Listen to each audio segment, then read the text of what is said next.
থানার পক্ষ থেকে একটা সুন্দর সচেতনতামূলক প্রোগ্রাম সুসম্পন্ন হলো।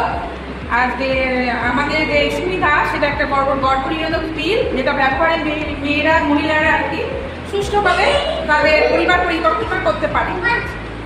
আর এই যে আমাদের ভাগ্যধারণা ছিল এই গর্ভ নিরোধক সম্বন্ধে ভাগ্যধারণা আছে এই প্রোগ্রামের মাধ্যমে সম্পূর্ণ মানে দুটো সুবিধাটা আছে 21টি হরমোনাল পিল আর আছে 7টি আয়রন পিল, যেটা ব্যবহার করে মহিলারা সুষ্ঠুভাবে পরিবার পরিকল্পনা করতে পারে এবং নিশ্চিত ব্যবহার করতে পারে। এটাতে কোনো সাইড এফেক্ট নেই। ধন্যবাদ আমাদের এই সরকারকে যে আমাদের প্রোগ্রাম অনুষ্ঠান উপহার দেওয়ার জন্য, এবং আমরা কমিটমেন্ট রেখেছি আপনাদের পাশে আপনারা যাবেন আমাদের যে আর কি আমাদের সাথে আমরাও পরিবার সুসম্পন্ন করেছি। Thank you.